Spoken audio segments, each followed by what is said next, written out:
वैसे तो आज हम 21वीं सदी में जी रहे हैं और साल दर साल टेक्नोलॉजी बढ़ती ही जा रही है। उस टेक्नोलॉजी के साथ अगर ऑटोमोबाइल को जोड़ दिया जाए तो कुछ बेहतरीन गाड़ियां नजर आती हैं। आज 2025 में भारत की सड़कों पर ऐसी कई गाड़ियां देखने को मिल जाती हैं जिनको देखकर कहा नहीं जा सकता कि ये देश कुछ साल पहले ऐसा रहा होगा। एक वक्त इन सड़कों पर सिर्फ मारुति सुजुकी 800 और एम्बेसडर के कुछ मॉडल चला करते थे, पर आज कहानी कुछ अलग ही है। फिर भी कुछ गाड़ियां ऐसी होती हैं जो लोगों पर अपनी छाप छोड़ जाती हैं। उनका लुक, उनकी परफॉर्मेंस, उनका डिजाइन लोगों को अपना दीवाना कर जाता है। और फिर जब वो गाड़ियां मार्केट से डिसकंटिन्यू होती हैं तो फिर बहुत लोगों के सपने उनको बस खरीदने भर के रह जाते हैं और सबके दिल में सिर्फ यही बात आती है कि इन गाड़ियों को दोबारा इंडियन मार्केट में आना चाहिए। तो हेलो दोस्तों, मैं हूं नवीन आर्या और आप देख रहे हैं बोलो हेलो कार्स। और आज इस वीडियो में हम बात करने वाले हैं ऐसी गाड़ियों के बारे में जिनको पूरा देश एक बार वापस इंडियन मार्केट में लाना चाहता है। ये गाड़ी कम से कम 3 जनरेशन को पसंद होगी। ये गाड़ी आपके दादा को भी पसंद होगी, ये गाड़ी आपके पापा को भी पसंद होगी और कहीं ना कहीं इस गाड़ी को आप भी पसंद करते हैं। तो फटाफट से वीडियो को लाइक कर दो और चलते हैं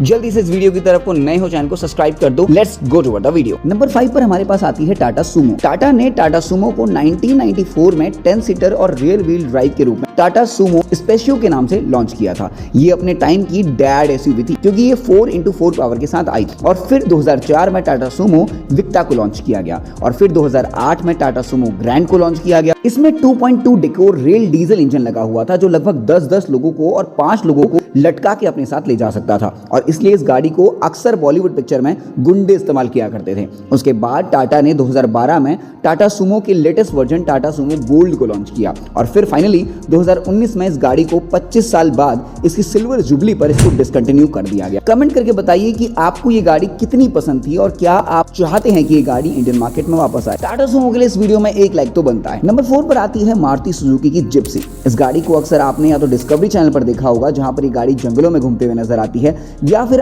हम आपके हैं कौन मूवी में सलमान खान के पास ये गाड़ी होती है, या फिर ये गाड़ी आपको देखने को मिलेगी इंडियन आर्मी के पास क्योंकि ये गाड़ी अपनी ऑफ रोड कैपेबिलिटीज के लिए जानी जाती है। मतलब इस गाड़ी को आप कहीं भी लेके जा सकते हैं। हालांकि मारुति सुजुकी जिप्सी निजी लोगों में बहुत कम प्रसिद्ध हुई, लेकिन फिर भी रोड पर इस गाड़ी का अपना एक अलग ही ऑरा रहा था। ये गाड़ी आपके साइड से निकले और आप इसको पलट के ना देखो, ऐसा हो नहीं सकता। मारुति सुजुकी ने 1985 में अपने गुड़गांव प्लांट में इस गाड़ी को बनाना शुरू किया था। 970 सीसी 510A इंजन के साथ में ये गाड़ी MG 410 नाम से भारत में लॉन्च हुई। 1985 के बाद इस गाड़ी में 1996 में नया इंजन G13BA को जोड़ा गया और फिर 2000 में दोबारा एक 16 valve MPFI engine G13BB engine पेश किया गया। ये गाड़ी इतनी पावरफुल थी कि चिली और केनिया जैसे देशों ने भी इस गाड़ी की बेहतरीन मांग की। ऑटो कार इंडिया के एक आर्टिकल के मुताबिक उस टाइम पर रोड से दूर इस गाड़ी को कोई भी नहीं हरा सकता था, लेकिन इस गाड़ी के पावर और टॉर्क को तो कंपनी द्वारा लगातार बढ़ाया गया, लेकिन कंफर्ट और कन्वीनियंस को लगातार अवॉइड किया गया, जिसके कारण इस गाड़ी को भी 2019 में डिसकंटिन्यू कर दिया गया और महिंद्रा थार और फोर्स गुरखा ने इसकी मार्केट को ग्रैब कर लिया। हालांकि इंडियन आर्मी आज भी इस गाड़ी को इस्तेमाल करती है और कई लोग इस गाड़ी को इंडियन मार्केट में दोबारा लाना चाहते हैं। आप कमेंट करके बताइए कि आप क्या चाहते हैं। नंबर 3 पर हमारे पास आती है टाटा सफारी स्टॉर्म।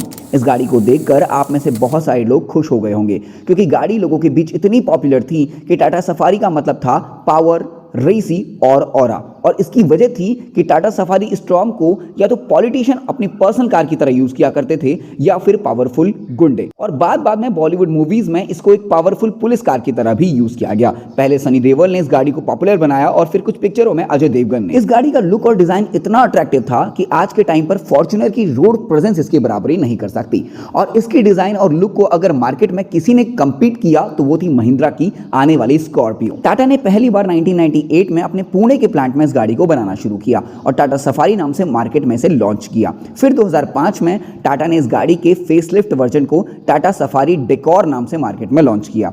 छोटे मोटे बदलावों के साथ ये गाड़ी धीरे धीरे मार्केट में मस्कुलर लुक के साथ आने लगी और फिर डेकोर का भी 2007 में एक फेसलिफ्ट वर्जन आया जो लोगों में इस तरह पॉपुलर हुआ कि हर किसी का सपना इस गाड़ी को खरीदना था। मुंबई, दिल्ली, कोलकाता, चेन्नई जैसे शहरों में ये गाड़ी अमीर घरों के सामने खड़ी नजर आती थी। और फिर 2012 में इस गाड़ी को थोड़ा बहुत नए लुक के साथ टाटा सफारी स्टॉर्म नाम से फिर से लॉन्च किया गया, जिसमें साइड के लुक को बहुत हद तक सेम लेकिन फ्रंट और रेयर के लुक को बहुत बदल दिया गया। लोगों को टाटा सफारी स्टॉर्म उतनी पसंद नहीं आई क्योंकि अभी तक मार्केट में महिंद्रा की स्कॉर्पियो ने इसकी जगह ले ली थी, और फॉर्च्यूनर आने के बाद तो पॉलिटिशियन भी फॉर्च्यूनर की तरफ को रुक कर गए, जिसकी वजह से इसकी मार्केट पूरी तरीके से खत्म हो गई। 2020 में फाइनली इस गाड़ी को डिसकंटिन्यू कर दिया गया और 2021 में इस गाड़ी को फिर से रिलीज किया गया, जिसमें सिर्फ नाम ही सेम था, बाकी सब कुछ बदल दिया गया। हालांकि आज भी टाटा सफारी की मार्केट डिमांड काफी ज्यादा अच्छी है, लेकिन शायद अब ये वो नहीं रहा जो एक वक्त हुआ करता था। आज भी कई लोग इस गाड़ी के उसी लुक को मार्केट में वापस चाहते हैं। आपका क्या ख्याल है, कमेंट बॉक्स में जरूर बताना। नंबर 2 पर हमारे पास आती है टाटा की सिएरा। ये वो टाटा की पहली गाड़ी थी जिसको डिजाइन इंडिया में ही किया गया। ये पहली ऐसी गाड़ी थी जिसमें power steering, adjustable seat, power Windows आपको देखने को मिलते थे। और ये गाड़ी यूनिक इसलिए भी थी क्योंकि ये गाड़ी सिर्फ 3 डोर्स में ही आती थी, यानी कि 2 डोर फ्रंट के और 1 डोर पीछे का, और बाकी पूरी गाड़ी का डिजाइन कुछ ऐसा था जो आज भी किसी कंपनी की गाड़ियों में नजर नहीं आता है। टाटा ने इस गाड़ी को 1991 में लॉन्च किया था और ये एक 3 डोर टाइप मॉडल एसयूवी थी जिसकी ऑफ रोडिंग कैपेबिलिटी बहुत ही ज्यादा अच्छी थी। बताया जाता है कि अपने यूनिक लुक की वजह से ये गाड़ी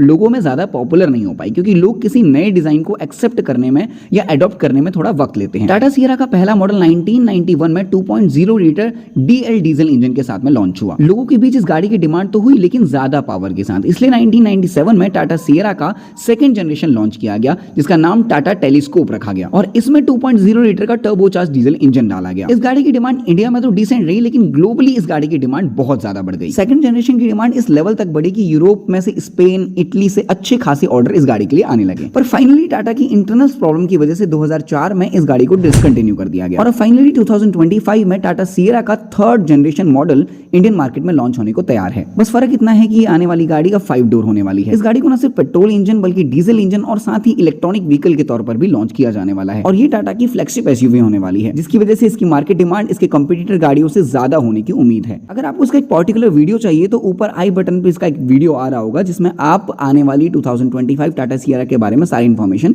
जान सकते हो। खैर, इतनी सारी गाड़ियों में से ये एक अकेली गाड़ी थी जो अब री लॉन्च होने की तैयारी में है, तो टाटा के लिए इस बात के लिए एक लाइक तो बनता है। नंबर 1 पर हमारे पास आती है most awaited, most respected, most powerful गाड़ी, हिंदुस्तान मोटर्स की एम्बेसडर। एम्बेसडर इंडिया में मोस्ट आइकॉनिक गाड़ियों में से एक है, और असल में तो एम्बेसडर के बाद कोई ऐसी गाड़ी नहीं रही जिसको इंडियन मार्केट में इतनी रिस्पेक्ट मिली हो। आज भी एडमिनिस्ट्रेटिव ऑफिसर्स, आईएएस, पीसीएस इस गाड़ी को अपनी पहली प्रायोरिटी रखते हैं, और जिन एडमिनिस्ट्रेटिव ऑफिसर को आज के टाइम पर भी गाड़ी अलॉट हुई है वो इसका भर भर के सोशल मीडिया पे शो ऑफ करते हैं। एक इंटरनेशनल न्यूज़पेपर्स ने एम्बेसडर को किंग्स ऑफ इंडियन रोड की उपाधि दी। हालांकि इस गाड़ी का ओरिजिन मॉरिस में हुआ था और ये गाड़ी का डिजाइन मॉरिस ऑक्सफोर्ड का था, जिसे इंडिया में आजादी के बाद बिरला ग्रुप द्वारा लाया गया। आजादी के समय बिरला इतने पॉलिटिकल पावरफुल व्यक्ति थे जिनके पास अकेला इकलौता मैन्युफैक्चर हब था, जिसके कारण इस गाड़ी की इंडियन रोड्स पर मोनोपोली देखने को मिली, जिसके चलते 1957 में एम्बेसडर का फर्स्ट जनरेशन मार्क 1 रिलीज हुआ जो लोगों को बहुत पसंद आया। छोटे मोटे बदलावों के साथ 1963 में सेकंड जनरेशन मार्क 2 को लॉन्च किया गया, और फिर छोटे मोटे बदलावों के साथ 1975 में तीसरे जनरेशन मार्क 3 को रिलीज किया गया। गाड़ी के लुक में कोई भी अंतर नहीं था, और फिर 1979 में इसके फोर्थ जनरेशन मार्क 4 को लॉन्च किया गया। एम्बेसडर की डिमांड अभी भी कम नहीं हुई, इसलिए 1990 में एम्बेसडर का 5th जनरेशन एम्बेसडर नोवा के नाम से लॉन्च किया गया। 1991 में जब भारत ने ग्लोबलाइजेशन का वेलकम किया तो जापानी कंपनी सुजुकी इंडियन मार्केट में मारुति 800 को लेकर आ गई, और उसी के तुरंत बाद 1992 में 6th जनरेशन एम्बेसडर क्लासिक को एक बेहतरीन लुक के साथ मार्केट में लाया गया। और गाड़ी की पॉपुलैरिटी के चलते 2000 के बाद भी 2003 में इस गाड़ी का final generation 7th generation ambassador grand को 3 वेरिएंट में लॉन्च किया गया, जिसमें एम्बेसडर ग्रैंड, एम्बेसडर एविगो और एम्बेसडर इनकॉर शामिल थे। इन गाड़ी के नाम ही यूनिक नहीं थे, इन गाड़ी का लुक भी इस वक्त बहुत ज्यादा इनहैंस हो चुका था, और फिर भी कंफर्ट एंड कन्वीनियंस की कमी के कारण, नॉर्म्स को फॉलो ना करने के कारण और बाकी गाड़ियों के इंडियन मार्केट में आ जाने के कारण 2014 में फाइनली इस गाड़ी को 50 साल प्लस होने के बाद इस गाड़ी को डिसकंटिन्यू कर दिया गया। और इस गाड़ी की हालत इतनी गंभीर थी कि 2014 में बंद होने के बावजूद भी बची कुछ गाड़ियों की सेकंड हैंड वैल्यू तक नहीं मिल पाई, और जिन लोगों के पास ये गाड़ी थी उनके पास सिर्फ शो ऑफ के लिए ही रह गई। अभी कुछ साल पहले कुछ रूमर्स उठे थे कि इस गाड़ी को दोबारा ईवी में रिलीज किया जा रहा है, लॉन्च किया जा रहा है, डीसी इसको डिजाइन कर रही है, लेकिन इस बात के कोई पुख्ता सबूत नहीं मिले। अभी तो इस गाड़ी को वापस इंडियन मार्केट में देखना एक सपना ही है। तो ये थी दोस्तों वो 5 गाड़ियां जिनको मार्केट से डिसकंटिन्यू होने के बाद भी लोगों द्वारा बहुत ज्यादा याद किया जाता है। तो फिलहाल के लिए इस वीडियो में इतना ही। उम्मीद है ये वीडियो आपको बहुत ज्यादा पसंद आया होगा। ऑब्वियसली वीडियो बहुत ज्यादा लंबा हो गया है, अगर आपको पसंद आया तो वीडियो को लाइक, साथ ही चैनल को सब्सक्राइब करके जरूर जाना इसी तरह की अमेजिंग और मजेदार कंटेंट देखने के लिए। तब तक के लिए जय हिंद, जय भारत।